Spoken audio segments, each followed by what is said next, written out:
নমস্কার বন্ধুরা, deep study চ্যানেলের পক্ষ থেকে আপনাদের সকলকে জানাই স্বাগতম।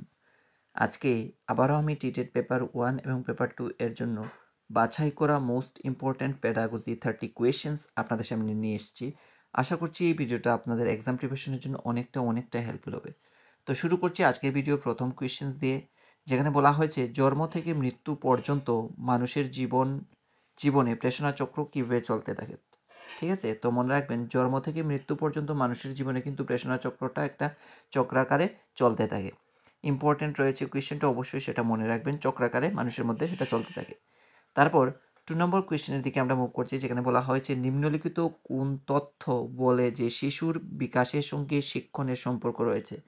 তো নিম্নলিখিত কোন তথ্য বলে যে শিশুর বিকাশের সঙ্গে শিক্ষণের সম্পর্ক রয়েছে, সেটা কিন্তু পিয়াজের তত্ত্বে বলা হয়েছিল যে বিকাশের সঙ্গে শিক্ষণের একটা সম্পর্ক রয়েছে।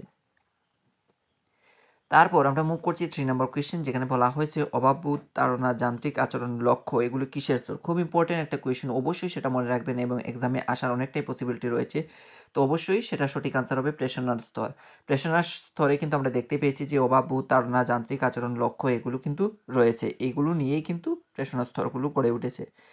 তারপর আমরা মুভ করছি 4 নম্বর কোয়েশ্চেনের দিকে, এবং এটা একটা ইউনিক কোয়েশ্চেন এবং অনেকটাই এক্সাম ওরিয়েন্টেড, তো বারবার বলছি সেটা মনে রাখবেন। পূর্ব পরিস্থিতি এবং বর্তমান পরিস্থিতির মধ্যে সম্পর্ক স্থাপন করার নাম কি। তো পূর্ব পরিস্থিতি কিংবা এবং বর্তমান পরিস্থিতির মধ্যে সম্পর্ক রাখার যে নাম, সেটার নাম হচ্ছে ম্যাপিং। ঠিক আছে, ম্যাপিং। তারপর আমরা মুভ করছি 5 নম্বর কোয়েশ্চেনের দিকে, যেখানে বলা হয়েছে স্টার্নবার্গ কোন দেশের মনস্তত্ত্ববিদ। অবশ্যই সেটা সঠিক আনসার হবে আমেরিকা। স্টার্নবার্গ কোন দেশের মনস্তত্ত্ববিদ ছিলেন? তিনি ছিলেন আমেরিকার মনস্তত্ত্ববিদ। তারপর আমরা মুভ করছি 6 নম্বর কোয়েশ্চেনের দিকে, যেখানে বলা হয়েছে স্টার্নবার্গ তার বুদ্ধির তত্ত্বকে কয়টি ভাগে ভাগ করেছেন। তো মনে রাখবেন সেটা সঠিক আনসার হবে স্টার্নবার্গ তার বুদ্ধির তত্ত্বকে 3টে স্তরে ভাগ করতে পেরেছেন। তারপর আমরা মুভ করছি 7 নম্বর কোয়েশ্চেনের দিকে, যেখানে বলা হয়েছে শিশু জৈবিক পরিবেশ নিয়ে জন্মায় কিন্তু সামাজিক পরিবেশে বিকশিত হয়, উক্তিটি কে বলেছেন। খুব ইম্পর্টেন্ট কোয়েশ্চেন, অনেকটা ইউনিক এবং এক্সামে আসার অনেকটাই পসিবিলিটি রয়েছে। অবশ্যই সেটা সঠিক আনসারটা হবে স্ট্যানলি ফুড। স্ট্যানলি ফুড কিন্তু বলেছিলেন যে শিশু জৈবিক পরিবেশ নিয়ে জন্মায় কিন্তু সামাজিক পরিবেশে বিকশিত হয়। এই ধরনের কোয়েশ্চেন কিন্তু এখনো এক্সামে আসেনি, কোয়েশ্চেন আসার অনেকটাই পসিবিলিটি রয়েছে। স্ট্যানলি ফুড এই কোয়েশ্চেনের এগেনস্টে হয়ে যাবে কারেক্ট আনসার।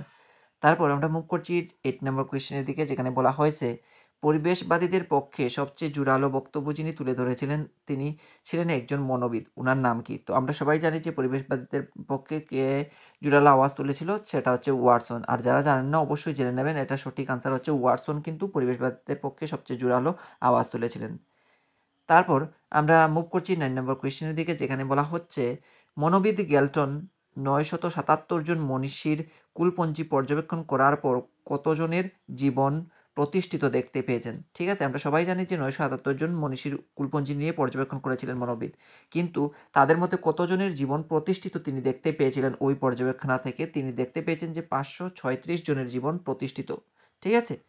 তারপর 10 নম্বর কোয়েশ্চেনের দিকে আমরা মুভ করছি, যেখানে বলা হয়েছে বংশগতি এবং পরিবেশের গুণফলই হলো একজন ব্যক্তির। তো আমরা সবাই জানি বংশগতি এবং পরিবেশের গুণফল কি। বংশগতি এবং পরিবেশের গুণফলই হলো একজন ব্যক্তির ব্যক্তিত্ব। ঠিক আছে, সরি, একজন ব্যক্তির আচরণ, সেটার এগেনস্টে কারেক্ট আনসার হবে আচরণ। তারপর 11 নম্বর কোয়েশ্চেনের এগেনস্টে আমরা মুভ করছি, যেখানে বলা হচ্ছে ব্যক্তির মানসিক, সামাজিক, নৈতিক, অন্যান্য বিকাশ কোন বিকাশের উপর নির্ভরশীল।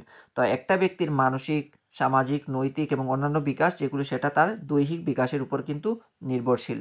ঠিক আছে, এবার আমরা মুভ করছি 12 নম্বর কোয়েশ্চেনের দিকে, যেখানে বলা হয়েছে দৈহিক, ভাষাগত, সংগতিমূলক ও ব্যক্তিগত এই 4টি শ্রেণীতে শিশুর ক্রমবিকাশকে কে ভাগ করেছেন। তো দৈহিক, ভাষাগত, সংগতিমূলক ও ব্যক্তিগত এই 4টি শ্রেণীতে শিশুর ক্রমবিকাশকে ভাগ করেছেন কিন্তু গেসেল ও মেকাগ্রা। কোয়েশ্চেনগুলো আমি এইভাবে দিয়েছি, দৈহিক, ভাষাগত দেখবেন অনেক সময় এক্সামে কি হয় এইভাবে দিয়ে আসে কোয়েশ্চেনগুলো, আর আমাদের সবগুলো কিন্তু এই ভাগগুলো না জানার কারণে আমাদের অনেক সময় স্কিপ হয়ে যায়। তো আমি আপনাদেরকে সাজেস্ট করবো আপনাদের যাতে যে 4টি ভাগ রয়েছে সেই 4টি ভাগকে আপনারা রিকল করবেন। ঠিক আছে, আর সেগুলো মেমোরিতে যাতে যথোপযুক্তভাবে থাকে তার জন্য রিভিশন করবেন বেশি করে। তো সেটা সঠিক আনসার হবে গেসেল ও মেকাগ্রা। তারপর আমরা মুভ করছি 13 নম্বর কোয়েশ্চেনের দিকে, যেখানে বলা হয়েছে একটি শিশুর কোন সময়কে তার প্রশ্নের বয়স বলে অভিহিত করা। মোস্ট ইম্পর্টেন্ট একটা কোয়েশ্চেন, অবশ্যই সেটা মনে রাখবেন। টিটেড পেপার 1 এবং পেপার 2 এর জন্য অনেকটাই ইম্পর্টেন্ট এই কোয়েশ্চেনটা। তো প্রশ্নের বয়স বলা হয় শিশুর কোন কালকে, সেটা বলা হয়ে থাকে শৈশবকালকে। শৈশবকালে দেখবেন একটা বাচ্চা কি করে তার পিতামাতাকে যথেচ্ছ পরিমাণে কি করে কোয়েশ্চেনিং করে।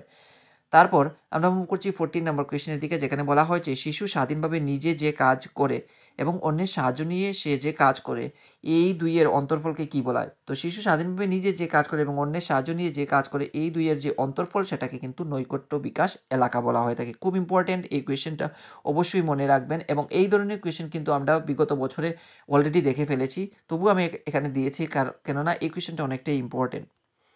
তারপর আমরা মুভ করছি 15 নম্বর কোয়েশ্চেন, যেখানে বলা হয়েছে থ্রাস্টন তার প্রাথমিক মানসিক ক্ষমতার তত্ত্বে প্রত্যক্ষণ সম্বন্ধীয় উপাদানকে কী দ্বারা সূচিত করেছেন। মোস্ট ইম্পর্টেন্ট কোয়েশ্চেনগুলো, অবশ্যই সেগুলো মনে রাখবেন।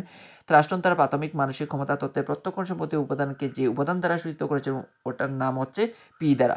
তো পি দ্বারা কিন্তু তিনি প্রত্যক্ষণ সম্বন্ধীয় উপাদানকে সূচিত করেছেন। এখানে প্রত্যক্ষণ সম্বন্ধীয় উপাদান, এখানে আপনারা যদি আমি আমার ব্যক্তিগত যে ট্রিক্সটা যদি আমি দিই, তাহলে এখানে প্রত্যক্ষণে প রয়েছে, তো সেই হিসাবে ইংরেজি লেটারটা পি দ্বারা হবে, ঠিক আছে? তো সেই হিসাবে আপনারা সেটাকে মেমোরাইজ করতে পারেন।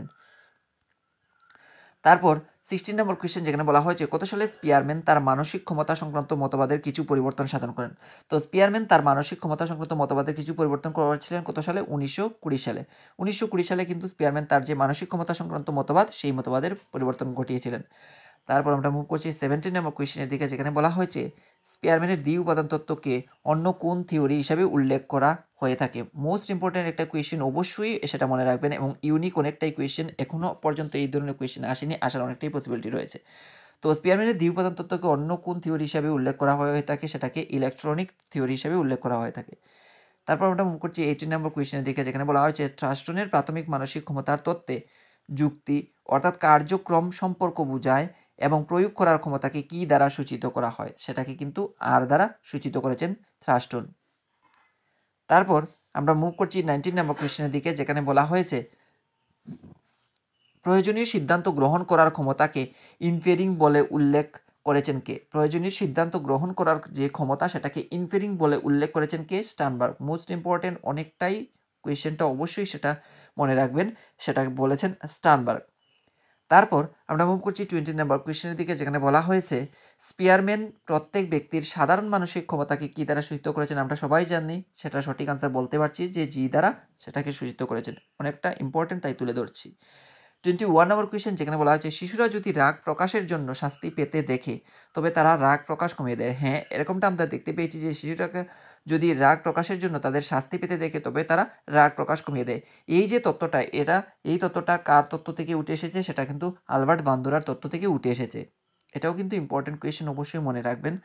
তারপর আমরা মুভ করছি 22 নম্বর কোয়েশ্চেন, যেখানে বলা আছে শিক্ষার্থীর সু অভ্যাস গঠন এবং কু অভ্যাস দূরীকরণে কোন তত্ত্বটি সাহায্যকারী হতে পারে।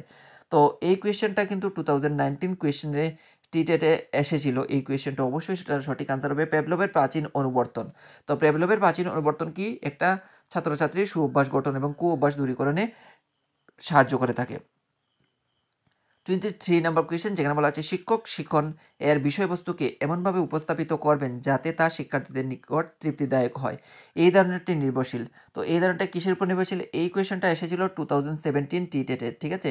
টেট 2তে এই কোয়েশ্চেনটা এসেছিল, অবশ্যই আপনারা একবার দেখে নেবেন। সেটা হচ্ছে ফল লাভের সূত্রের উপর নির্ভরশীল। খুব ইম্পর্টেন্ট কোয়েশ্চেনটা, অবশ্যই মনে রাখবেন। তারপর 24 নম্বর কোয়েশ্চেন, যেখানে বলা হয়েছে প্রাক জন্মকালীন অবস্থায় ডাউন সিনড্রোমকে শনাক্তকরণ করার জন্য কোন পদ্ধতিটি ব্যবহার করা যায়। এটাও 2017 টেট পেপার 2-এ এসেছিল, অবশ্যই মনে রাখবেন। এটা সঠিক আনসার হবে এমনিওসেন্টেসিস হবে এই কোয়েশ্চেনের এগেনস্টে কারেক্ট আনসার। তারপর আমরা মুভ করছি 25 নম্বর কোয়েশ্চেনের দিকে, যেখানে বলা হয়েছে যে শিক্ষা বিদ্যার মাধ্যমে সংস্কৃতিগত বিভিন্নতার মূল্যবোধ সম্পর্কে জানা যায় তাকে বলা হয়। তো যে শিক্ষা বিদ্যার মাধ্যমে সংস্কৃতিগত বিভিন্নতার মূল্যবোধ সম্পর্কে আমরা জানতে পারি, সেই ধরনের শিক্ষা ব্যবস্থাকে আমরা বলতে পারি মাল্টিকালচারাল এডুকেশন আমরা সেই ধরনের শিক্ষা ব্যবস্থাকে বলতে পারি। এটাও কিন্তু ইম্পর্টেন্ট কোয়েশ্চেন, অবশ্যই সেটা মনে রাখবেন। তারপর আমরা মুভ করছি শিশুদের মোরাল ফিলসফার হিসাবে ব্যাখ্যা করেছেন কে? শিশুদের মোরাল ফিলসফার হিসেবে ব্যাখ্যা করেছেন কোলবার্গ। এই কোয়েশ্চেনটা কিন্তু 2017 টেটে 2তে এসেছিল, অবশ্যই সেটা সঠিক আনসার হবে। কোলবার্গ কিন্তু শিশুদের মোরাল ফিলসফার হিসেবে উল্লেখ করেছেন। তারপর আমরা মুভ করছি 27 নম্বর কোয়েশ্চেন, যেখানে বলা হয়েছে কোন মনোবিজ্ঞানী প্রথম প্রক্ষোভের অনুবর্তন নিয়ে গবেষণা করেন। তো কোন মনোবিজ্ঞানী প্রথম প্রক্ষোভের অনুবর্তন নিয়ে গবেষণা করেছিলেন, ওনার নাম হচ্ছে ওয়াটসন। ওয়াটসন কিন্তু সর্বপ্রথম প্রক্ষোভের অনুবর্তন নিয়ে গবেষণা করেছিলেন। 28 নম্বর কোয়েশ্চেন, যেখানে বলা হয়েছে সংগ্রহশালা, গ্রন্থাগার এবং বিদ্যালয় এগুলি শিক্ষার কোন মাধ্যমের মধ্যে রয়েছে।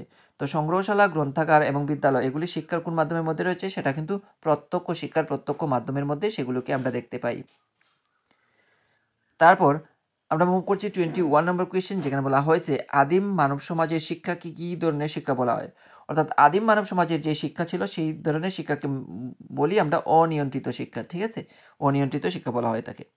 তারপর 30 নম্বর কোয়েশ্চেন, যেখানে বলা হয়েছে প্রকল্প পদ্ধতি সৃষ্টির প্রধান কারণ কি, কী কারণে প্রকল্প পদ্ধতি সৃষ্টি করা হয়েছে। তো এটা সঠিক আনসার হবে শিশুর জ্ঞান অর্জন পদ্ধতিকে সহজ সরল করার জন্যই কিন্তু প্রকল্প পদ্ধতির আবিষ্কার করা হয়েছিল। তো এই ছিল পেডাগজি থেকে বাছাই করা মোস্ট ইম্পর্ট্যান্ট 30 পেডাগজিক্যাল কোয়েশ্চেন্স। আশা করছি এই 30 পেডাগজি কোয়েশ্চেন্স আপনাদের এক্সাম প্রিপারেশনের জন্য অনেকটা হেল্পফুল হয়েছে। আর যদি ভিডিওটা ভালো লেগে থাকে অবশ্যই একটা লাইক, কমেন্ট, শেয়ার এবং সাবস্ক্রাইব করে দিয়ে ডিপ স্টাডি চ্যানেলের সঙ্গে জুড়ে থাকার চেষ্টা করবেন। ধন্যবাদ সবাইকে। আপনারা সবাই ভালো থাকুন, সুস্থ থাকুন আর সুস্থভাবে আপনাদের এক্সাম প্রিপারেশনকেও চালিয়ে নিয়ে যান এই কামনাই করছি। আবারও দেখা হবে আরেকটি নতুন ভিডিওর সঙ্গে। ততক্ষণ ভালো থাকুন, সুস্থ থাকুন। ধন্যবাদ সবাইকে আবারও।